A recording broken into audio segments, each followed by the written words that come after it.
C'est beau. Benoît Séverac, bienvenue au Relais de Poche pour cette nouvelle émission pour Azinat. Et bonjour amis d'Azinat.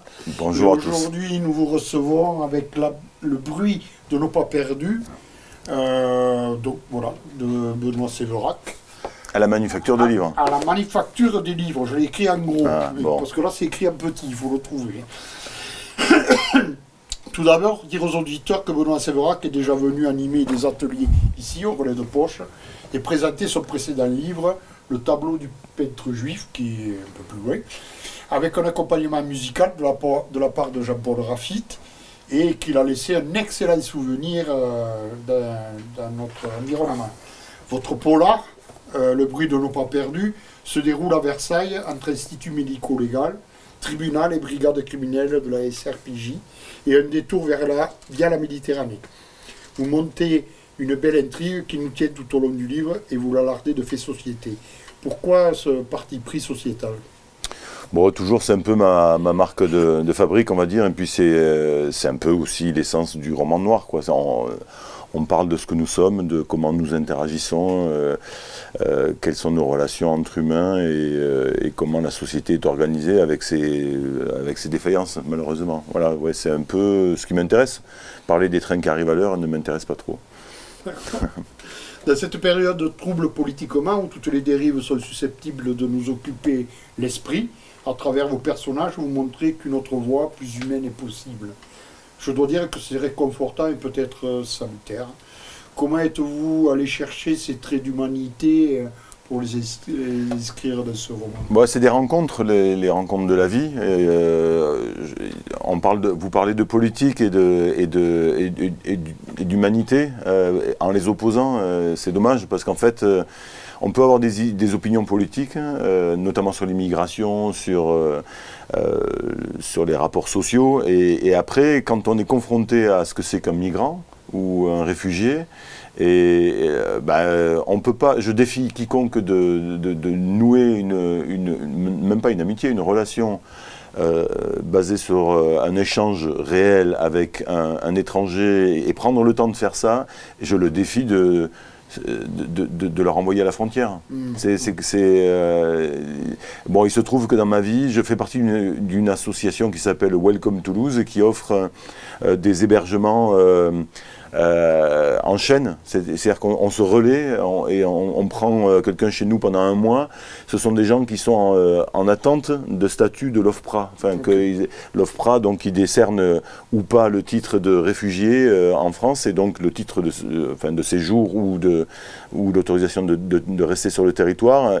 En attendant cette décision qui peut prendre des mois, ils n'ont droit à rien, ni au CADA, c'est-à-dire au centre d'accueil pour demandeurs d'asile, ni à travailler.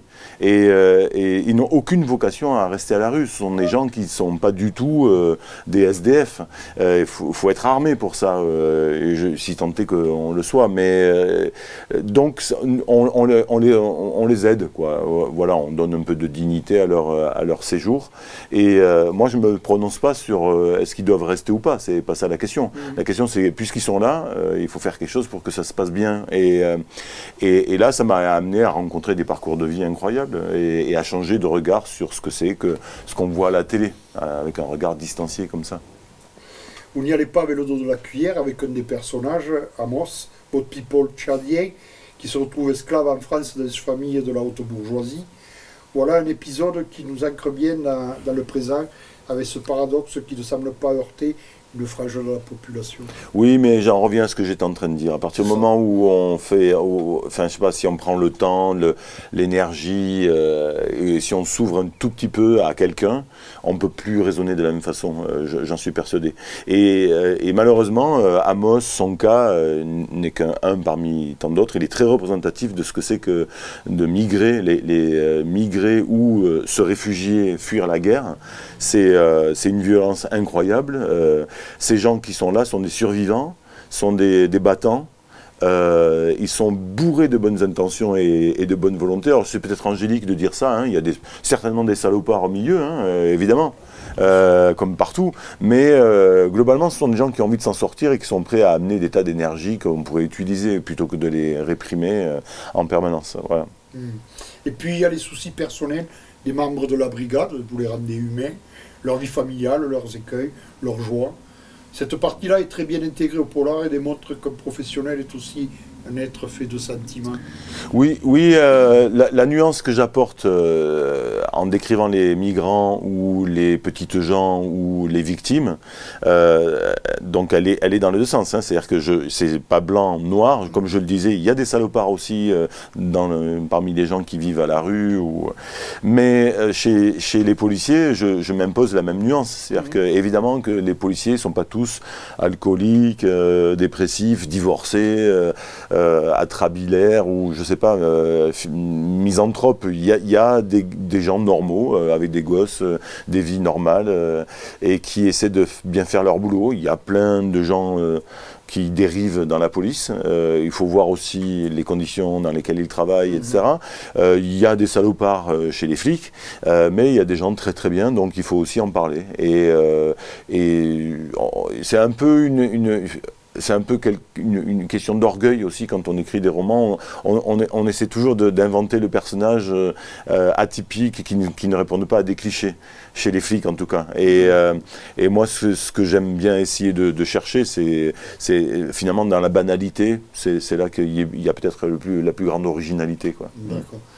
Vous introduisez aussi la question du handicap également, à travers le sport en particulier, en cette période passée des JO. Il y a comme une collision qui se passe à cet endroit-là. Oui, ça c'est le hasard des calendriers. C'est pas moi qui ai programmé Paris 2024, mais la question du handicap, elle est assez omniprésente dans mon travail. C'est pas le premier roman dans lequel j'aborde cette question-là. Je suis hyper sensible au regard discriminatoire. Donc que ce soit envers, je sais pas moi, encore une fois, les migrants, les SDF, enfin les sans-abri, que ce soit envers les homosexuels ou et donc les gens qui sont un peu différents de nous, ce regard fait mal et moi ça me fait mal, donc j'en parle et j'essaie d'en parler de la façon la plus naturelle possible. C'est encore la meilleure chose à faire, c'est-à-dire qu'il ne s'agit pas que ça devienne un propos. C'est juste que dans mes bouquins, il y a des handicapés, parce que dans la vraie vie, il y a des handicapés. Mais j'ai remarqué que dans les séries télévisées, les films ou les bouquins, soit ils sont inexistants, soit ils deviennent un propos, avec une revendication derrière. Moi, j'aimerais qu'ils soient juste des personnages normaux. Je mets tous les guillemets, voilà. Bon, ma sensibilité vient aussi du fait que j'ai un frère autiste, et avant qu'on le diagnostique autiste, on le trouvait bizarre, pas un peu, voilà, pas comme tout le monde, etc. Et je vois bien le regard porté par les gens sur quelqu'un qui est différent. Il y a une peur, et je vois le mal que ça fait sur les gens qui sont différents. D'accord. Donc voilà, Benoît Séverac, votre polar, qui m'a emballé, et ce n'est rien caché de dire qu'il y a une certaine audience au niveau national. J'ai regardé un peu, ça a l'air de fonctionner. Oui, ce qui me plaît, c'est que comme vous, il est le coup de cœur de pas mal de librairies. Et pour moi, ça. Alors, il a aussi été l'objet d'articles dans la presse nationale. Et ce qui me plaît dans ces articles aussi, c'est tout le temps l'humanité, la sensibilité que l'on relève, qui revient. Donc, je me dis, ça va, je me suis pas planté, Très bien. Amis d'Azinat, vous savez ce que vous avez à faire. Allez dans toutes les librairies, dont celle du Relais de Poche. Exactement. Vous trouverez le livre de Benoît Séverac. Merci beaucoup. Le bruit de nos pas perdus. Merci beaucoup. Bonne soirée, merci.